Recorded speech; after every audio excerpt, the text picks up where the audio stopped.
Welcome back to Vinyl History. Don't forget to like and subscribe. Today, we're going to talk about songwriters. And not just any songwriters.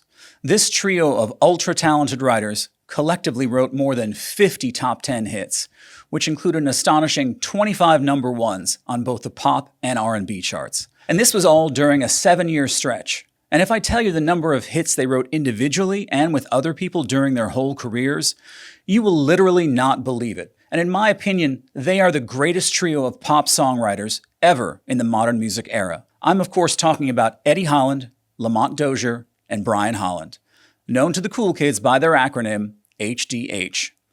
They basically brought the Motown sound to life. I will guarantee you have sung along with at least one of their songs before, and probably a dozen or more.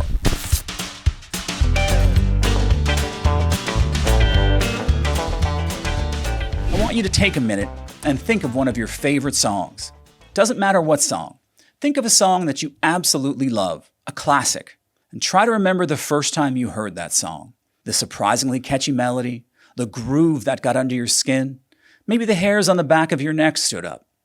You got a big smile on your face, and the next thing you knew, you were transported to both a place you've never been before and also a place that feels like a home away from home. You need to thank a songwriter. Yes, there are absolute melt-your-face-off great singers who we think can sing anything and make it a hit. And there are great musicians who will always play something unforgettable, and even great producers who seem to always know how to produce a great track. But there is one power above all the rest, the power of a great song. And the greatest of great songs can be played fast or slow, it can be performed by a single person with a ukulele, or with a London Philharmonic, a wall of Marshall stacks at an Ozzy Osbourne festival, or simply sung a cappella. But a great song will always come across as great. This brings us back to the heroes of this story, Eddie Holland, Lamont Dozier, and Brian Holland. They set the pop music world on fire in the mid-1960s, one of the greatest eras of modern music in my opinion. As we all know, music was changing incredibly fast in the late 1950s. The explosion of rock and roll had ignited a million new fires in the music world. And each one of those fires was about to become a new musical explosion unto itself. And the Detroit area music scene was brimming with as yet unknown but incredible talent. People like Aretha Franklin, Smokey Robinson, The Supremes, Marvin Gaye, The Temptations, Stevie Wonder, the list goes on and on.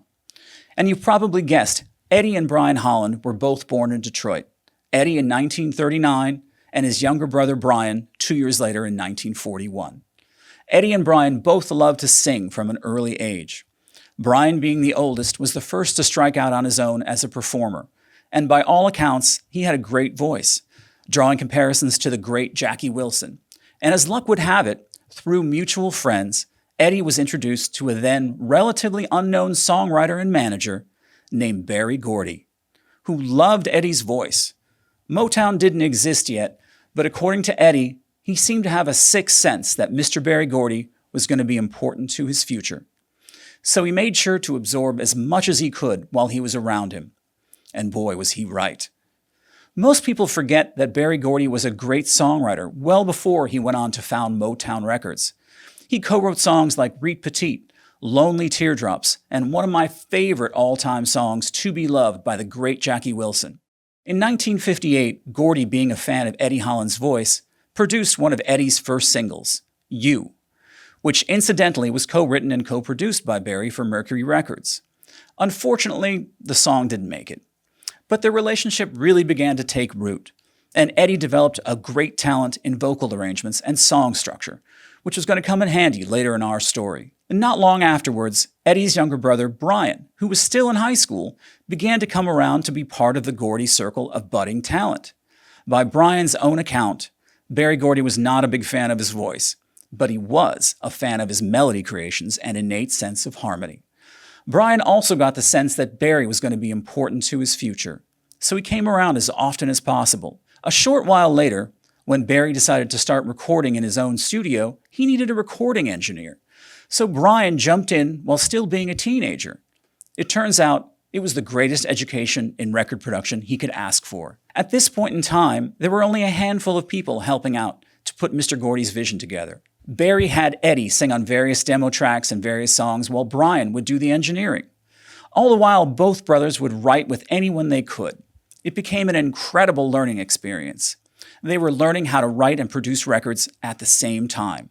I'm simplifying the story, but the fact that the Holland brothers were there with Mr. Gordy when the Motown roots were first being planted was an incredible stroke of luck. And in 1959, when Motown Records was finally created, the label had its first national hit, Money by Barrett Strong, written by Berry Gordy and Janie Bradford.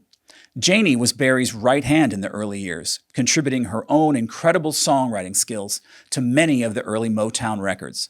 She was also Motown's first receptionist. And then the dominoes slowly started to fall. Brian Holland got a co-writing credit on a song, Please Mr. Postman, by the Marvelettes.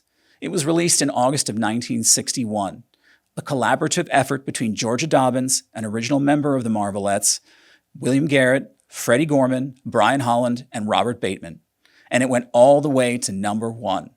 It was also the first number one song for Motown Records, and this changed everything. Brian realized that you can make a really good living from songwriting, and Eddie realized that he really preferred to be in the studio. He loved the creative process way more than performing. And this is also around the time that the final piece of the puzzle fell into place. This was the arrival of Lamont Dozier. Lamont had been a drummer, so his songwriting had a unique syncopated style to it. He immediately bonded with the Holland brothers. Their writing quickly gelled into something like second nature. As one member of the team would get stuck on a certain part of a song, the other member might slide in on the piano bench at the same time and suggest a path forward. They began to push and pull each other, literally and creatively, on the piano bench. Words to a song with no melody, a melody without words. Each member had certain strengths and tendencies, but they began to have such a feel and trust for each other's talents. Eddie with vocal arrangements, Brian with melodies, and Lamont for lyrics. And then things went into overdrive. It was around this time Smokey Robinson, whom Berry Gordy had been mentoring, introduced him to an unknown girls group called the Premettes. Berry recognized their potential immediately. He knew he already had most of the ingredients already in place to bend the fabric of pop music to his will. And now he had his supergroup to finally show the world what he could do, and finally break into the pop music scene in a big way. Of course, you may be asking yourself, who are the Premettes? Well, Berry had them change their name to the Supremes. And at this point in time, our heroes, Eddie, Lamont, and Brian, were at the top of their game. And Berry had a rule. If you had a hit song with an artist, the same team got first dibs on the next track. And they never looked back. The Supremes went on to have 17 million selling singles, meaning back when people bought individual singles, 17 of the Supremes singles sold 1 million copies each. They also sold 31 million albums. Of the 12 number one hit songs the Supremes had, 10 were written by Eddie Holland, Lamont Dozier, and Brian Holland. Wow. And it gets better. The team of Holland, Dozier, and Holland are credited with writing 35 top 10 pop hits and counting. I'm going to list just a few so you get the idea. Heat Wave by Marva and the Vandellas and Linda Ronstadt. Mickey's Monkey by The Miracles. Quicksand by Martha and the Vandellas. Where Did Our Love Go by the Supremes. Baby Love by the Supremes. Come See About Me by the Supremes. How Sweet It Is to Be Loved by You by Marvin Gaye and James Taylor. Stop in the Name of Love by the Supremes. Nowhere to Run by Martha and the Vandellas. Back in My Arms Again by the Supremes. I Can't Help Myself, Sugar Pie Honey by the Four Tops. It's the Same Old Song by the Four Tops. I Hear a Symphony by the Supremes. My World is Empty Without You, the Supremes. Love is Like an Itching in My Heart, the Supremes. You Can't Hurry Love, the Supremes. And Phil Collins. Reach Out, I'll Be There, the Four Tops.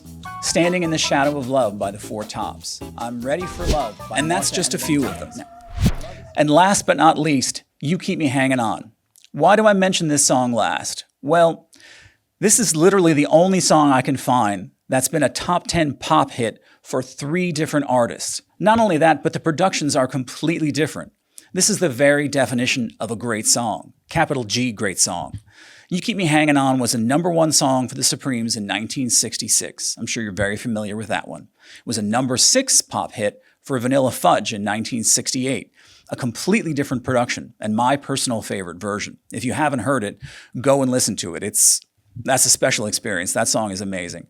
And last but not least, the #1 pop hit again by Kim Wilde in 1986. That's not just crazy, that's madness.